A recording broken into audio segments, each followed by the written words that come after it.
Հարգելի հետևորդներ, Արեգ Կարապետյանն ասաց, որ վեհարանի մոտ հասնում պես կզրուցի լրագրողների հետ։ Նշենք, որ քաղաքական այլ ուժերի ներկայացուցիչներ ևս այս պահին գտնվում են Մայրաթոռի տարածքում եւ իրենց աջակցությունն են հայտնում Հայ առաքելական Սուրբ եկեղեցու, ինչպես նաեւ Վեհափար Հայրապետին։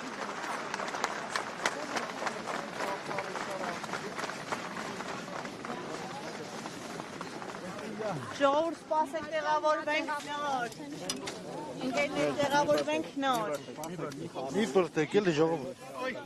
Բերեք հետ կանգնի, օպերատորներ հետ կանգնի, շողքերը չընկնի։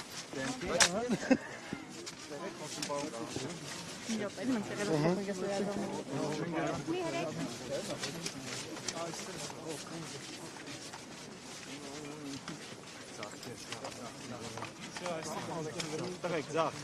և ձախ Մի րոպե օպերատորները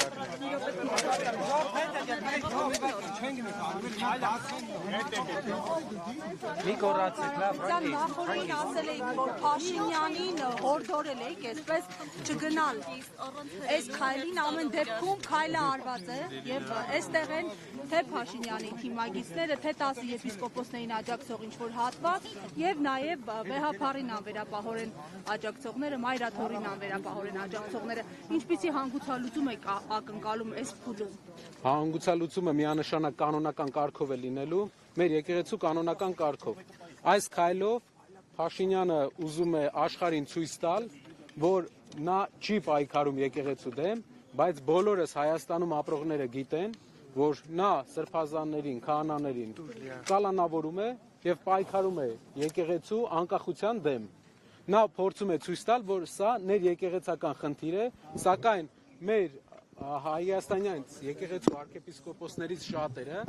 որոնց ինչ որ աշխարհիկ թուլություններ են ունեցել, շղթայվել են իշխող ուժի եւ ուժայինների կողմից։ Ճնշումների տակ են այսինքն։ Ես վստահ եմ։ Ամեն դեպքում Բագրատ Սրբազանի դեպքում դա շատ կարևոր է մեր հանրության համար, որ պարզ լինի, պատկերացրեք, ինչքան մենք ամուր սրբազաններ ունենք, ինչքան մաքուր կյանքով ապրող սրբազաններ ունենք, որ անգամ այս կոմպրոմատների դարաշրջանում ոչ մի կոմպրոմատ չաշխատեց, ոչ մի քայլ սրբազանի դեմ, ոչ մի բան չկարողացան մեր սրբազանների դեմ գտնեին։ Դա ցույց է տալիս, որ մեր եկեղեցում կան շատ խորքային հավատքով մարդիկ, ովքեր պաշտպանում են բոլոր կանոնական կարգերը։ Այսքան բազմություն ինչի համար է, որովհետև նիկոլականների խմբակ էլ կա, փոքրիկ կամ ես չգիտեմ, իրանցից էլ մարդիկ կան այստեղ հավաքված, պետական աշխատողներ, այ օրինակ Ճիշտ որ ասեմ, չնկատեցինք իրանց։ Չնկատեցինք իրանց։ Այ հնարավոր է բախումներ լինեն, պարոն Կարապետյան, այս իրավիճակում։ Ոչ, բախումները դա ուղղակի անթույլատրելի է, հայ հասարակության մեջ պետք է բախումներ չլինի, դա այն է, ինչ ուզում են մարդիկ տեսնել։ Հավանական համարում եք, որ այստեղ հավաքված քաղաքացիները կձերբակալվեն հաշվի առնելով, որ յուրաքանչյուրը եկել է մասնակցելու եկեղեցու պաշտպանությանը, գրեթե նույն հայտարարությամբ ձերբակալվեց Սամվել Կարապետյանը։ Բոլորս եկել ենք մասնակցելու եկեղեցու պաշտպանությանը։ Ես ձերբակալվել։ Կարծում եմ չենք ձերբակալվելու։ Պարոն Կարապետյան, ներողություն։ Գիտեք, որ վերջին շրջանում նաև քննադատվում է այն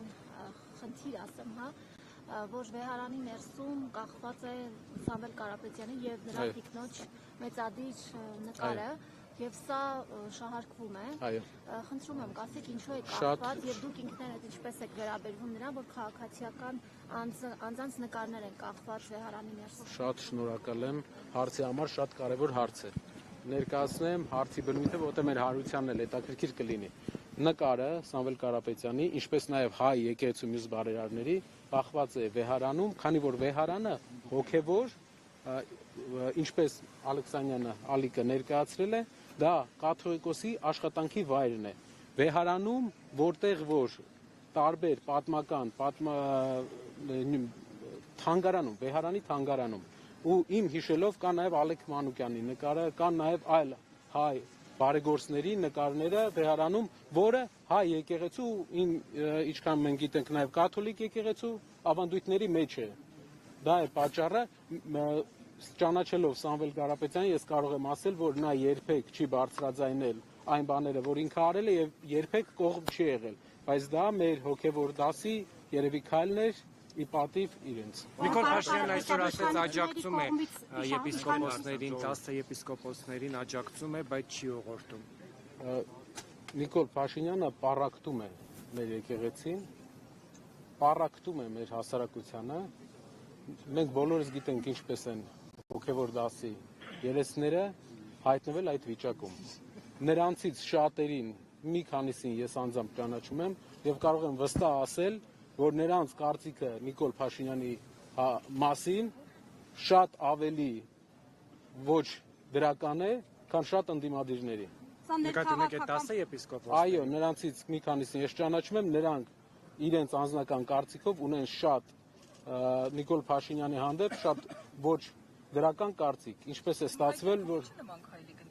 ինչպես նշեցի։ Պարոն Կարապետյան, տեսեք իշխանությունները մեղադրանքական հարց է, հաշվի առնելով նաև աշխարհակական մի շարք կենտրոնների վերջին շահագրգռվածությունը, նաև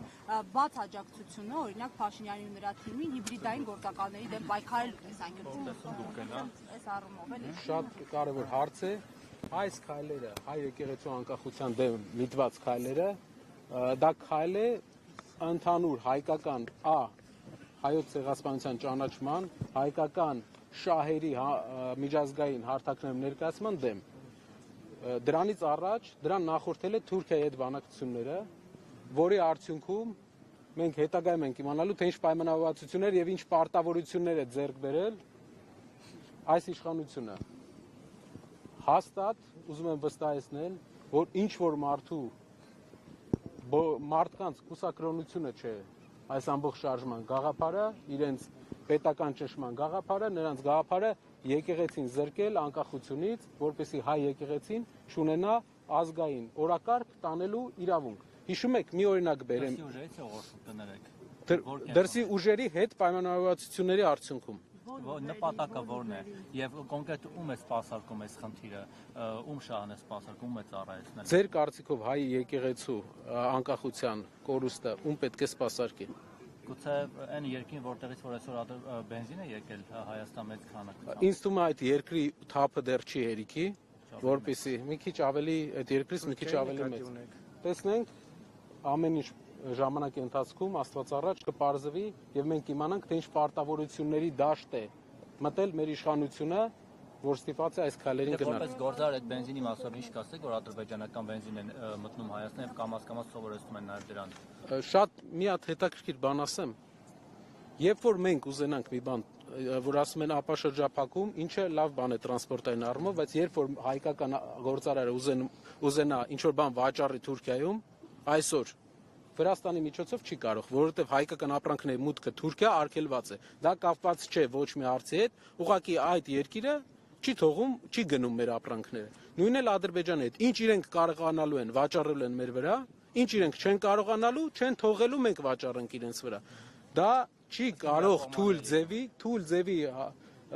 հաշտություն չի լինում։ Պետք է հարգեն իրենք մեզ, մեր կողմը։ Իսկ դա բանակցողի կարևոր հատկություններից մեկն է։ Բանակցողը պետք է ներկայացնի իրենից միջազգային հարթակներում ինչ որ նշանակություն, նաև անձնական խարիզմայի հաշվին, անձնական անցած ճանապարհի հաշվին։ Պարոն Կարապետյան, 2018-ին իշխանական այս նույն օրակարգը Բեղափարի դեմ, եկեղեցու դեմ տապալվեց, ինչ դասեր չքաղեց իշխանությունը, որ նորից օրակարգ բերեց այս թեման։ Վստահ եմ, այս ճիշտ նկատեցիք, էլի է եղել այսպիսի բան, նրանք էլ են ուզել անկախությունը մինչև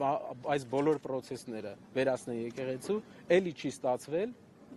այս անգամ էլ չի ստացվելու։ Միակ վախս, միակ մտավախությունս հարգելի հայրենակիցներ, մեր մտավախությունը այն է, որ կգնան նրան, որ եկեղեցու տարբեր երեսներին քաշելով, կոմպրոմատներով, թե ոչ կոմպրոմատներով իրենց կողմը, կգնան պառակտման եկեղեցու։ Իսկ եկեղեցին մնացել է մեր ազգային միասնության վերջին կետերից մեկը, այսինքն մենք պետք է մի ժայռ ունենանք, որի վրա հենվում ենք եւ ազգային միասնությունից ենք խոսում։ Ես այստեղ մի հատ այլ հայ Լիբանանում, այլ հայ Սիրիայում, մի հատ մեր հայրենակիցը Ամերիկայում, եկեղեցու մեջ կա խնդիր, իսկ որ ազգի եկեղեցու մեջ չկա խնդիր։ Հայ առաքելական եկեղեցին տարբերում է բոլոր եկեղեցիներից, մեզ թվում է, թե այդպես չէ, բայց ես վստահեցնում եմ այլ եկեղեցիներից նաև իր բնույթով, ինտերերով, երբ որ դուք նայում եք մեր եկեղեցու մեջ, չկան ոսկե ջրած բաներ, դա համեստության եւ ժուշկալության մասին է մեր եկեղեցին։ Տարբերվում է մեր եկեղեցին, ես վստահեցնում եմ ձեզ, իսկ բոլոր սրբազանը, Բենտլի քշող սրբազանն էլ է։ Իսկ Բենտլի քշող սրբազանն է մաքրելու մեր եկեղեցին։ Իրենով են փորձում մաքրել, որովհետև իսկ ձեր կարծիքով Էլ Բենտլի չի Toyota-ը։ Պարոն Կարապետյան, անվտանգության հարց է երկրի։ Փաշինյանն է ասում, կաթ պետքոսին մնալը մեր անվտանգության։ Ինձ թվում է ուրիշ մարդու մնալն է մեր երկրի անվտանգությանը շատ կարևոր հարց, որովհետև թույլ բանակցելով ամեն անգամ ինչ որ բան տալով մենք հասնում ենք այսօրվան։ Պարոն Կարապետյան, մի կարևոր բան, Կայա Կալասի հայտարարությանը շատ անդրադարձ չեղավ, սա կարծում նաև ձեզ կարող է վերաբերել որպես ընտրությունների հայտ ներկայացրած քաղաքական ուժ, փաստորեն Մոլդովայի օրինակով Փաշինյանը աջակցություն է խնդրել Եվրոպայից, Արևմուտքից, որ աջակցեն իրեն ընտրությունների։ Եթե ամեն ինչ թափանցիկ լինի, մենք խնդիր չենք տեսնում։ Եթե ամեն ինչ թափանցիկ լինի, կան ստրուկտուրաներ, կան կառույցներ, որոնց հետ կարելի է աշխատել։ Ներողություն, այսինքն աջակցություն է խնդրում, որ Մոլդովայի օրինակով Հայաստանի իշխանություններին աջակցեն, այսինքն ենթադրաբար թույլ չտան գրանցել օրինակ այսպես կոչված ինոագենտի անվան տակ ուժերի, իրենք այդպես կձևակերպեն։ Պարզա։ Օրինակ ձեզ, չգիտեմ, ընդդիմադիր ուժերի։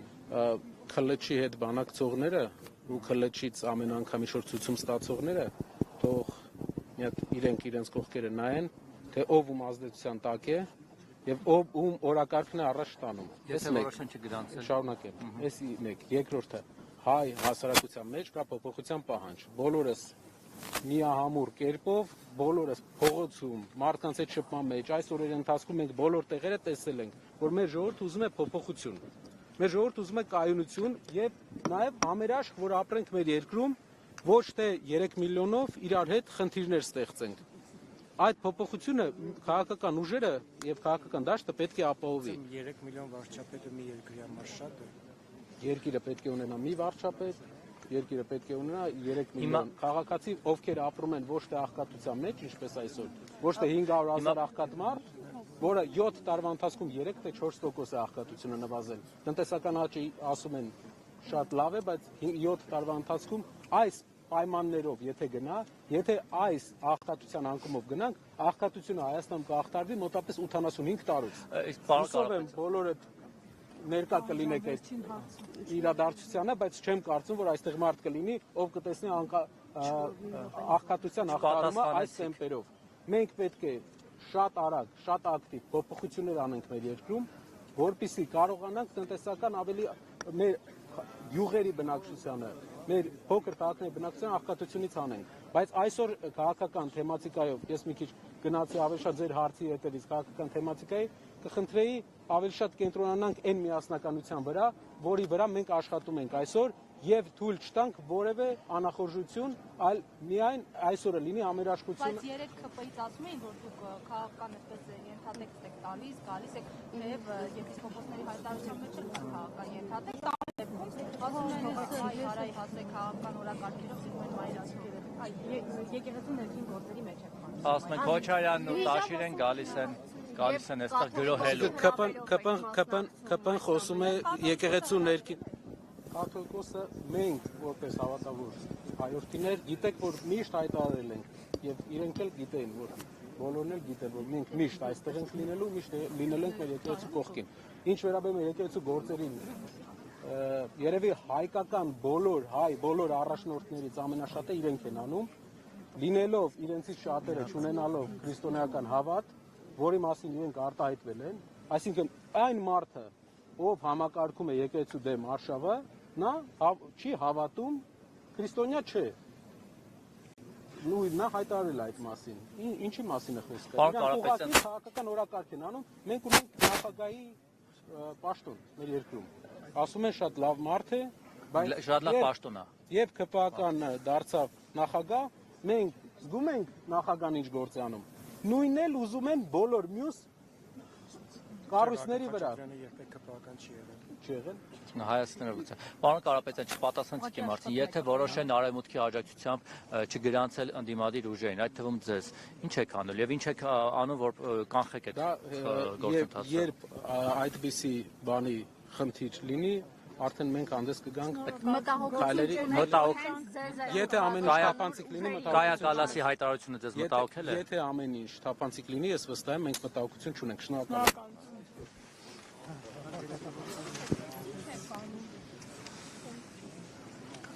Երեք հոգի մենակ շոկորում է իրանց այդ պատ հարց տանու համար։ Ոչ։ Դոկտորացն անգուտ։ Հա? Չի կարելի է։ Ես շոկոտորում մենք զրուցում ենք Նարեկ Կարապետյանի հետ։ Մեդիահաբիարգել հետևորդներն շենք, որ այս պահին մենք աշխատում ենք Մայրաթոր Սուրբ Էջմիածնի տարածքից, այս պահին մասնավորապես Տեհարանի մուտքի մոտ ենք